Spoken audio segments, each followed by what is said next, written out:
大家好，我是议员。官方终于做了玩家社群反馈，不过他们这一次变得比较懒惰一点了，他把11跟12月的全部融合在一起回答。在上次我有做过一个11月的，其实蛮多问题的，我不知道为什么官方只是选择那几个来回答而已。那我们就来看一下这2个月官方所选的问题到底有多么重要，为什么要融合在一起。第一个反馈，在活动中增加更多的洗炼石。官方的回答，他们考虑通过之后一些活动可以获得更加多的洗炼石，请各位玩家敬请期待。老实说，如果是花钱的方式，其实可以获得蛮多洗炼石的，基本上买军器礼包都会有洗炼石。但是对于那些没有氪金的玩家来说，其实获得军器的数量是真的很少，要拿军器回收变成洗炼石，需要花很长一段时间才可以获得。其实目前也是有少部分的活动可以获得洗炼石，但是是真的很少。我个人也是觉得官方应该要推出更多活动可以获得洗炼石啦。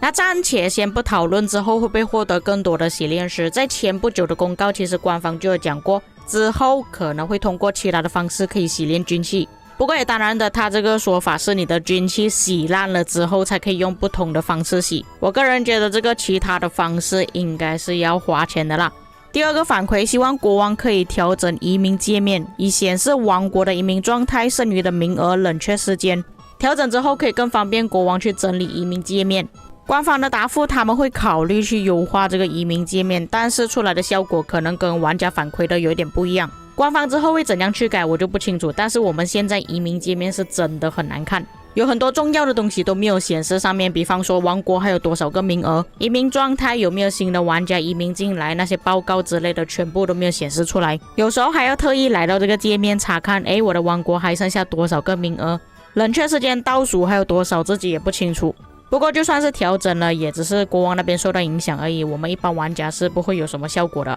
接着第3个反馈，在联盟成员界面增加搜索的功能，这个可能是为了要方便找名字什么之类的。我不确定这个玩家的想法是不是跟我一样，就是我们点开这个名单之后呢，旁边可能会多出了一个搜索功能，你点那个东西，然后把你想要搜索的名字打上去，就可以马上搜索到那个玩家。其实这个提议在之前也是有提过，不过官方给出了另外一个方案。如果你的身份是阿斯，你可以直接点选玩家的部队或者是他的城市，然后进入到个人资料界面，再点击联盟，系统就会直接在联盟界面选择那个玩家的位置给你，你可以方便操作，要升级降级都可以。不过有时候就是你想要找那个玩家，但是你周围并没有他的部队或者是他的城市，你想要更方便更快捷的去搜索，所以这个玩家可能是因为这个原因，所以才提议让官方增加一个搜索功能，可以直接打名字还是什么搜索到该玩家。但是官方的答复是担心 UI 的复杂性，他们目前不打算添加这个功能。之前他们还有创立过原型，这里他所指的应该是有做过测试，可能测试出来的结果是真的有问题，所以他们不打算加进去了。假设将来还有收到类似的反馈，他们会重新考虑。不过只是会针对阿斯而建立而已，就是说其他玩家依然还是搜索不到，只有阿斯可以搜索，方便他们操作而已。第4个反馈，希望可以在拥有流光彩券的情况下，可以使用正常的充值范围去购买礼包。那现在有不少的玩家应该是没有氪金，或者是没有买过流光彩券。我跟大家解释一下发生什么事情，就是如果你的书包里面有流光彩券的情况下，当你要购买礼包的时候，它跳出来的第一个界面就是流光彩券，强制你一定要用掉之后才可以花钱，就是完全不会跳出付款界面让你用钱去购买礼包。就算你把流光彩券的界面给按掉了，它还是一样不能用钱购买。策划答复，他们目前正在优化流光彩券的付款方式，未来他们也是会为一些赠品或者是没有写出价格的产品提供解决方案。后面那句我不确定他是不是讲的跟我想的是一样的，他可能是讲这个界面你买了这些流光彩券之后不知道有赠送什么奖品。那有哪些观众明白的话，可以在评论区帮我补充。第5个反馈，在 KVK 期间，那些已经提早移民走的玩家，他们的数据将不会保留。他希望在那些之前移民走的玩家也可以显示那个 KVK 的数据。官方答复，那些在 KVK 结束之前移民走的玩家，数据都不会保留在赛季回顾中。他们会做出这样子的原因，主要是因为太难收集数据了。那比方说，这个玩家在这个 KVK 可能待一下子，然后就马上走掉，要怎样写上个人数据给这个玩家呢？如果有什么其他解决方案，可以反馈给他们知道。我自己个人也是没有什么解决方案了，但至少可以确定是官方不会修改这个问题。如果你真的是移民走的话，就抱歉了，真的没有数据。第6个反馈，只能让一些城市执政厅到达25等级的玩家才可以进入失落聊天室里面聊天。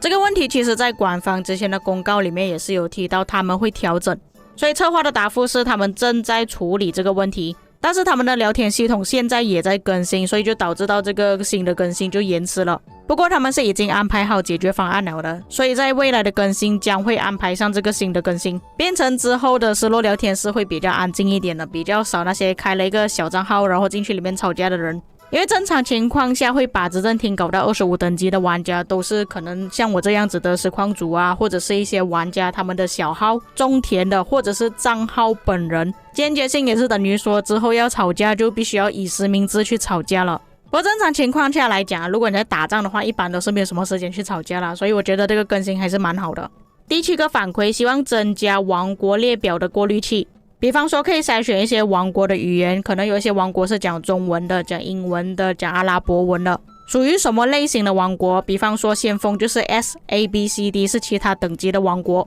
不过他这里有特别注明括弧写要每个月更新。那这个也是当然啦，毕竟每个王国可能会有一些玩家移民走，或者是他们的战力掉了之后会变成不同等级的王国。这个玩家还反馈到现在要花很多时间去看每一个王国有哪一些王国是跟你讲同样的语言。我认为这个玩家的想法是不错的，尤其是分哪一个组别的王国，我觉得这个是很重要的，因为你去到那个王国，你自己都不清楚这个王国到底是什么等级的王国，甚至王国里面的玩家都不知道自己到底是什么等级的王国。毕竟现在也有不少的玩家，他们想要半退休移民去一些 CD 组王国，但是他又不知道哪一些王国是属于 CD 组，而且除了要找 CD 组自己想要去的王国之外，还要找到自己能够沟通的语言。像那个玩家所说的，确实是花比较多的时间去过滤。策划答复他们也在考虑这增加过滤的选项，然而他们过滤的标准可能跟这个玩家列出来的有所不同。但是我觉得这个玩家的提议是真的很好更方便玩家去选择自己想要的王国，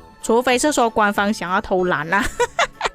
他可能不会区分A、B、C、D 组王国是哪一个啦，毕竟增加组别区分之后，官方那边就要花更多时间去维护去区分，相比之下语言筛选会比较简单一点，所以我觉得可能只是增加一个语言而已啦，那会不会增加其他东西，这个就要看官方之后怎样更新了。第8个反馈，也是今天最后一个反馈，这个玩家希望官方在失落商店里面增加更多内容，比方说图纸、镜头、城市装饰品，或者是新的头像框之类的。官方答复感谢你的反馈，但是他们暂时不会在失落商店增加更多其他的内容了，所以各位也不用去妄想官方会增加新的东西而且官方最近也是要调整失落商店了，前2天才发布公告说之后失落商店可以直接买2张图纸了，所以我个人觉得短时间内应该不会再更改任何东西。而且如果增加这些东西，感觉失落商店就变成杂货店了，有一点凌乱了。又或者是官方可以考虑一下出一个比较小的商店，可以购买这些其他的东西，我认为这个提议也是不错啦。以上就是2023年11跟12月的玩家社群反馈，基本上也没有什么重要的东西只是有一些提议我个人觉得还是不错的，官方可以考虑一下。但是官方还是没有选到1年能不能重置统帅一次的问题这样看来应该是没有希望了。至于各位看了这一次的影片之后有什么感想，可以在评论区给我知道。以上就是本期内容，我们下个影片再见。